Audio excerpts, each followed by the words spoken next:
Welcome to the Shepherd's Pie, a slice of hope to raise faithful kids, where we focus on topics that impact young people today.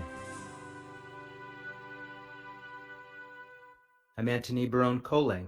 I'm a father of 5 who served in the Air Force for 21 years. I'm now a law professor and a columnist for Practical Homeschooling magazine. I'm also the author of The Harwood Mysteries, an inspirational medieval fiction series for kids aged 10 and up.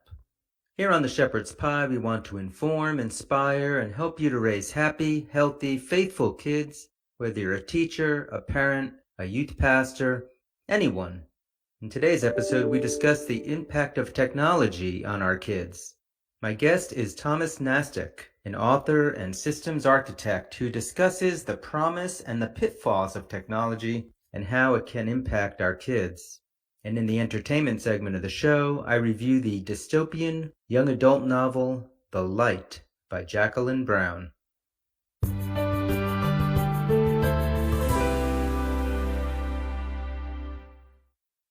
So much of our lives revolve around technology today, whether it's social media and the internet. We do our purchases on Amazon and other online sellers. We check the weather. We have Alexa turn on our lights. Our kids are playing virtual reality games, and the technology is increasing at breakneck speed, with improvements in technology coming faster than we can even process. But what does all this mean for our kids? How does technology impact our kids? We can sometimes see the negative side of technology with our kids, whether it's the addictions to TikTok or the bullying on Facebook. But what about the positive aspects of technology? Could playing video games be something good for our kids? Is there a promise to technology that we really need to embrace? Well, my guest today, Thomas Nastek, is very familiar with technology. Not only is he a systems architect, he's somebody who has studied the history of technology and has thought long and hard about some of these issues and how technology should interact with humanity. And he's also written a book series addressing some of these same concepts. And we'll discuss the importance of technology in our lives and the impact of technology on our youth.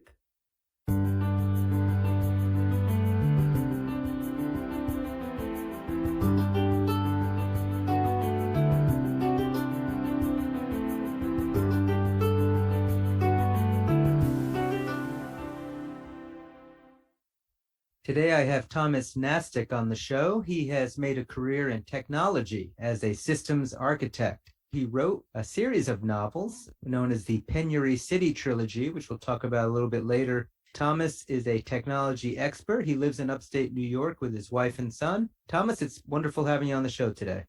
Thank you, Tony. I'm really grateful for you to have me on. So a systems architect, for those of us who are not technology nerds, what does that mean?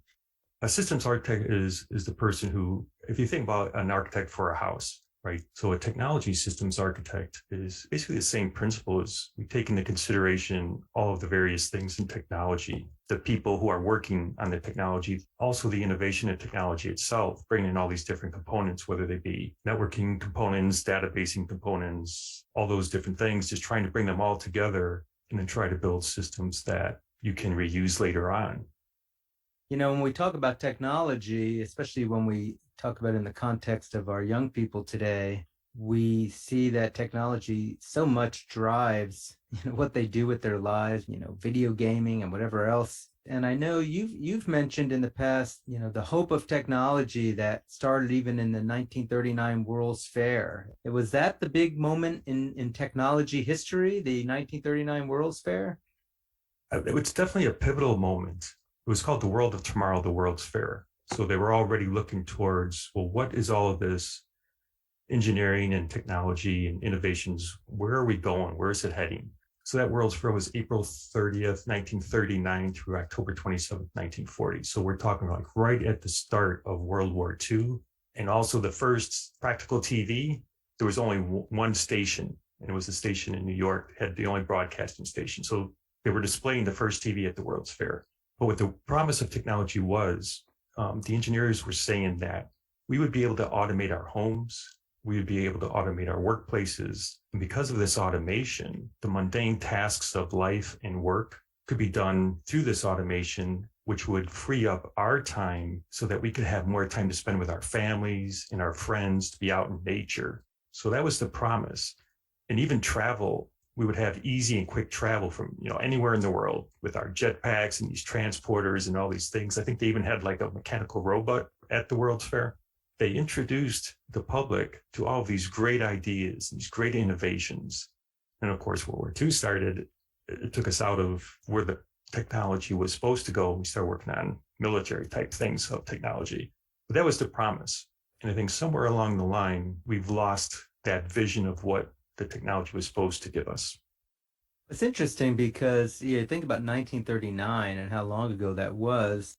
When you think about it today, it almost sounds like the 21st century finally started delivering. This morning I walked down the stairs and told Alexa to turn on my lights. It sounds like we've got some of the promise finally coming true, although I don't fly around with a jetpack yet. But you're saying that you think it might have gone wrong, and especially when it comes to our youth, aren't these good things? Our youth now can have so much, leisure time to work on other things. Everything has good effects and bad effects to it, and we just have to be careful to know what those are. And so the good things, as you said, is we do have more leisure time. And one of the things that kids are doing with technology today, they play a lot of computer games. And games are good. Psychologically, games are very good because what they teach children is that it teaches them how to not only win well, but also lose well, because life is really, it has that whole gaming phenomena to it, where in order to work with other people, you have to be able to work well with people. So the game of life is really, can you play the game well with others? Do you always have to win, or can you lose well with others? And then can you work, on teams with others? So gaming teaches our children those things, those concepts. Well, if I'm a sore loser, or I get mad or angry, other people will stop playing with me. Or if I'm a bad winner and I gloat and say how great I am and I'm not humble in my winnings, will other people still play with me? So it teaches children those concepts and helps them to prepare themselves for how we have to take care of things in life. So those are good things. So some of the negative things, though, one of the things that I think we lost with technology is that a lot of the gaming things, children are playing without their parents. I mean, some parents are really into games, and that's good because then they can play the games with their children. But usually between generations, either the parents don't like the same games as the children, or so they're not always involved in playing games with their children to help them from a parent's point of view and teach them how to win well and how to lose well. I think as the adults and as parents, even if we don't like our children's games, that's the sacrifice that we have to make is we'll play them anyway. I was going to ask you about that. Yeah, because I know you have a son. I have 4 daughters and 1 son, but when my son was a teenager, I used to play some of those kind of fighting games with him also. And it was a lot of fun, and it was kind of a time of bonding, but there's also a lot of violence in those games too. Where are parents, how are they supposed to navigate between, well, I'm trying to play the game that my son or daughter really like, but maybe I don't really appreciate the amount of gore and, anything else. How are parents supposed to navigate those issues? I mean, that's a tough one, right? I mean, when we were kids, we would watch, the Westerns. There was always a certain amount of violence with those as well. And I think one of the concepts that we learned is try to be the hero. Back then on TV, there wasn't the blood and the gore and the detail that the games and TV has today. But I think one of the concepts, though, that is good is, be the hero, don't be the victim. And I think a lot of times today is many people feel victimized about so many things. And there's a lot of pain and suffering in the world. Try to be the hero, try to bear your suffering and your pain. Catholics say carry the cross, carry your cross and then go help somebody else. Be their hero. Try to help them, pick them up, help them carry their cross as well. If you're a parent or a teacher and you're working with teenagers or younger kids today, what do you see are some of the promises in the current technology and maybe what's coming down the pike? Maybe let's talk about some of the good things, and then we can also look at some of the areas of concern. There's a lot of technology out there. And one of the things that I find fascinating with when I'm talking with kids today is that just how smart they are. And they're just so quick to pick things up. They're just these great sponges that they just absorb knowledge so easily. I'm a sponge too, but my sponge is old and is full and it's leaking things out now. But they're just absorbing so much and so quickly. And one of the things I think is that with the technology today, it's driving more towards a lot of the virtualized, the VR, the virtual reality, and manipulating of environments. One of the cool things that is if you remember Iron Man, when he was designing and he was able to manipulate his environment and bring in all kinds of different things, the innovation factor of that is amazing. One of the hardest things to do is be able to visualize technology and problem solving and solutions to be able to build something that can solve those problems. And that's where I think the kids today, using that kind of technology, they could solve some of the hardest problems that we face in our world today. The downside of that is because these type of environments can create these secondary worlds. I think people tend to live too much in the virtual world and not enough in the physical world. So I think that would be one of the dangers, is to be caught up too much in that virtualized world and forget about the physical world. Yeah, and that is one of the things that I worry about too. And my son actually still works in video gaming, and I know he's designed some virtual reality games, which are super cool. But as the technology gets to the point where our kids can experience, not just in their vision, but in all of their senses, the world around them, I do worry a little bit that, as you mentioned, they might get so absorbed in these virtual worlds that they're going to detach from the real world. I mean, is there something parents can do to try to navigate that problem? Unplug them. One of the things that so as a Catholic, one of the things I'm afraid of is we now have online mass, and I've seen virtual adoration. Are we also going to be doing virtualized confessions? I mean, there's a reason why we all go to church. It's to be part of the physical community. And, we believe that Jesus is the real presence in that Eucharist. We can't turn that into some virtualized imitation, because it doesn't work that way. So I worry that if children become too attached to that virtual reality, they're going to really lose that connection to God and to the Christian community as well. Yeah, I wonder about that, because you're right. It's like the community piece. Even I know, over the COVID quarantines, I wound up spending a lot of time watching Catholic TV Mass on Sundays. And, on the one hand, you're right. It's like, well, now it's just another television show for us to watch, and so it becomes very disconnected. We don't have the community, we don't have the people physically present around us. But then part of me wonders, is that just sort of our stodgy old 20th century selves thinking? And I mean, the church has always evolved through time, through different cultures and technology, and has adapted to so much. Is this just another one of those concepts that we're going to adapt? Like when we talk about community, maybe virtual community is community. I don't know. My personal opinion is that no, we need to go to Mass. We need the physical presence of Jesus in the Eucharist. The priest is not doing transubstantiation on our monitors. I mean, how would you even receive the Eucharist virtually? You wouldn't be able to. You have to be there in the physical presence. You need to be there. I was fortunate that our church really didn't close for very long, and I'm back at Mass. And I appreciate and I'm grateful to be able to receive the Eucharist and be there in community with my brothers and sisters. So as Christians, we're not to be afraid of death. In fact, that's the ultimate goal, is to be able to be with our Father in heaven. And so being locked up and afraid is not that kind of hero mentality that we were meant to drive towards. We all have a mission. We all have this great adventure that we're supposed to be on, and we're supposed to be living in that divine life. And that's what we're meant to do. That's what we're created to do. So we need to remember to not be afraid. God will take care of us. COVID or no COVID, God's going to take care of us and get back to church.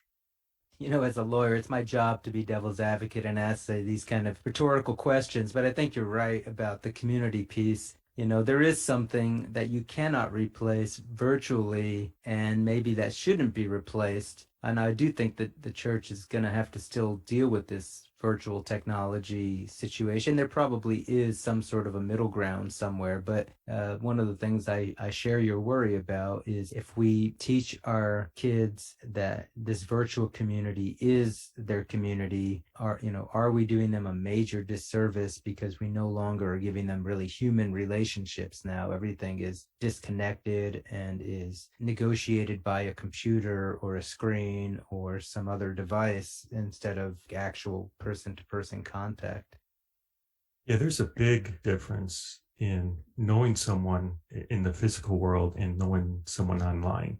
Our online profiles, we tend to only tell the good things or try to pretend and act out what we want to be instead of who we are. That might not be the greatest thing, for people to be doing is because when you're making these connections with other people are you connecting to the person as they really are, or are you connected to this virtualized personality that they have created for themselves online? And I think a lot of people they're also very lonely if all they have are online friends. I think that just is a prescription for just loneliness, and because you really need those physical interactions with people.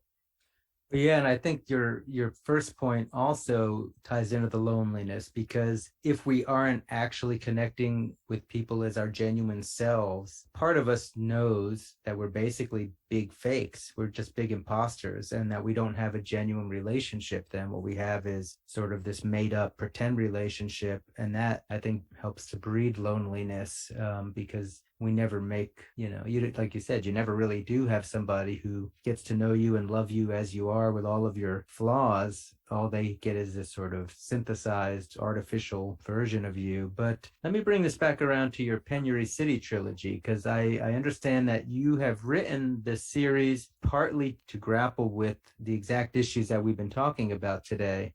Tell the listeners a little bit about that series.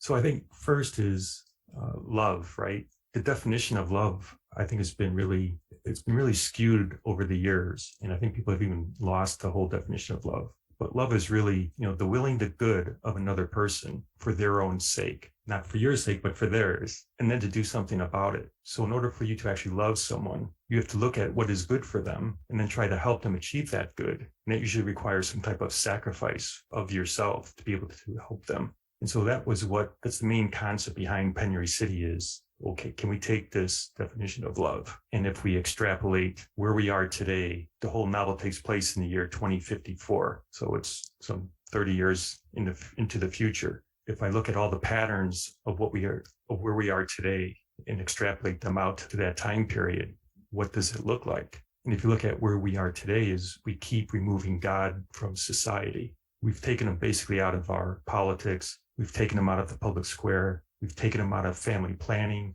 We've taken him out of, just about every aspect of our lives. And when you keep removing God, you also remove the good and the love. And all you're left with is, well, the opposite of that, which is not so good. And you can see how the world has kind of gone down the wrong paths today. So I extrapolated that out even further to the extremes of what a world without God would look like. And that's basically that first volume it takes us through and describes what that world looks like without God. And we follow a couple of characters through that. And one is, his name is Dr. Saul Kreisch. And in the future, you're not allowed to procreate without the government's permission. And you have to pass these various tests, genetic DNA profiles, all your health profiles, your physical profiles, all these things have to pass before you're able to have children. And most people are denied. And if you get pregnant, then the government has forced abortions. And so that's what this main character does, is he performs these forced abortions on people. And his person that he lives with, Janice, they want to have children and they're denied. And so then there's this rumor that floats around in this Penury City world about this golden city where faith and freedom still exist. And so when they're denied, Janice goes and looks for this city. And for Saul, she was the only person who was basically had any goodness. She was his whole foundation and his anchor. And so he chases after her. And as he's trying to find her and looking for this golden city, he ends up meeting someone who is of faith. And she's also traveling to the city. So they travel together. And then she starts to teach him about God and faith. Wow. No, it does sound fascinating. And you wonder about where this is going to lead. And it's neat to see a visionary kind of who has the technological chops to be able to describe it in a way that would also seem real to us. And it sounds like you really were able to hit a lot of excellent issues and make us think about where are we going? Where do we want to go? If folks want to get a hold of this series, where can they find it? You can get it at all the online retailers, Amazon, Barnes and Noble, wherever you buy your books. You can also you can go to my website. It's penurycity.com. It's being published by Wounded Crow Publishing, which is my own publishing company, so I can control the marketing message and how it actually gets marketed in the media. So either way, I have also a companion book that goes along with it. So I wrote this companion book to explain the more deeper theological concepts, also my own writing journey of why I wrote the book and my journey through it. And you'd write this under a pen name of Thomas E., if I'm not mistaken. Right, that's correct. Thomas E. Well, Thomas, before we sign off here, do you have any parting words of advice for parents, teachers, grandparents who are kind of looking at their young people today, looking at all this technology? Maybe they're worried about it, maybe they don't understand it. Any final words of encouragement for them?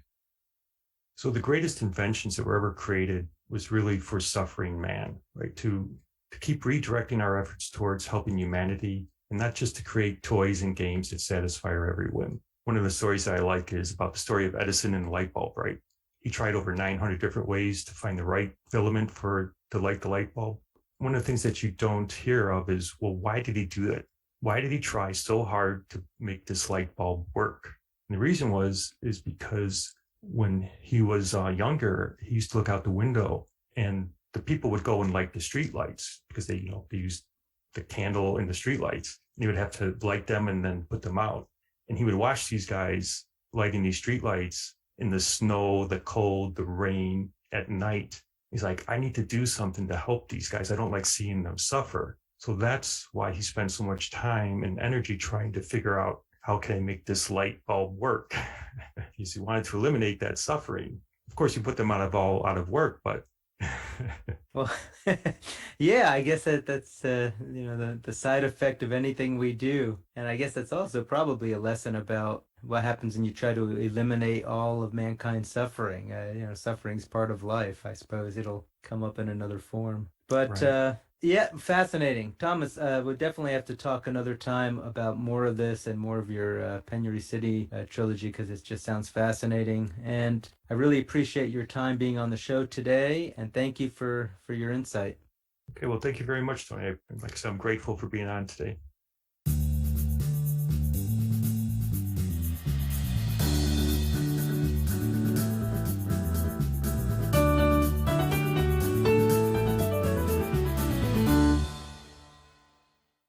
In our entertainment segment today, I review a novel by Jacqueline Brown called The Light. It is the first book in a 5-book series also known as the Light series. It's a dystopian novel, takes place in a near future, and it's really written for new adults or at least older teens. These books have a lot of difficult content in them that would probably be inappropriate for younger children, especially middle grade and elementary readers. The first book, The Light, starts with the premise that there is an electromagnetic pulse weapon that goes off on the eastern border of the United States, which sends society back to the 19th century, destroying our capability for electronics, technology, computers, vehicles.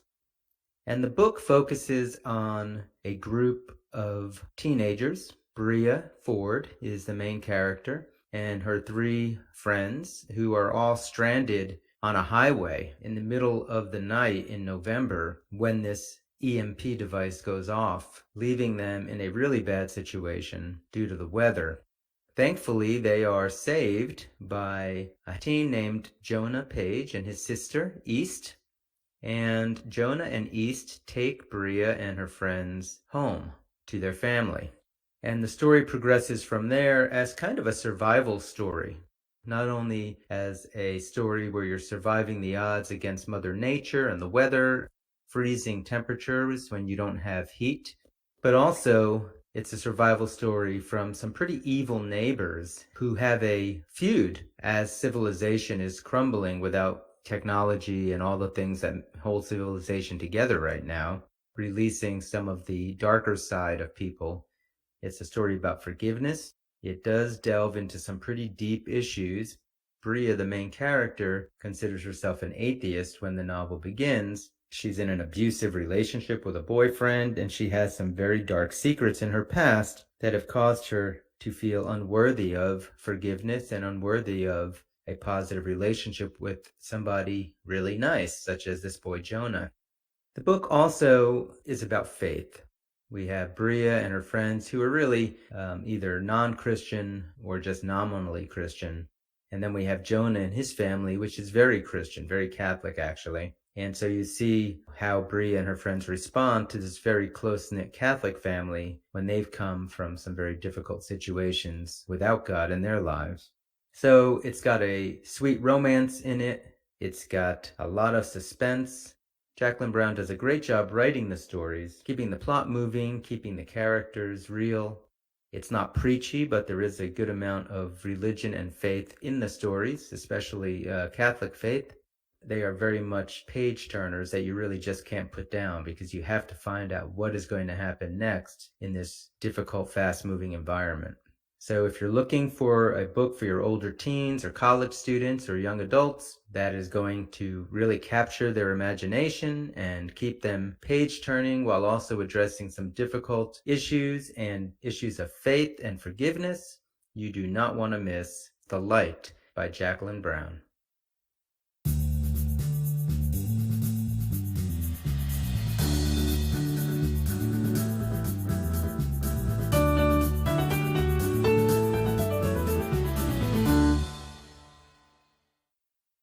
That's all the time we have for the show today. We spoke with Thomas Nastek about the pitfalls and promise of technology for our youth, and I reviewed The Light, the dystopian novel for older teens and young adults by Jacqueline Brown. Again, this is Antony Barone Kolenc, and this has been The Shepherd's Pie. If any of you listening today have a question for me or a topic you'd like to have us cover on the show, please drop me a line on my website at antonykolenc.com. That's AntonyKolenc.com. Also, if you visit my website, you can learn more about my historical fiction series for kids, The Harwood Mysteries. I'll end as always with my wife's favorite scripture quote from Romans 8:28. We know that all things work for good for those who love God, who are called according to his purpose. May the Lord bless and keep you this week.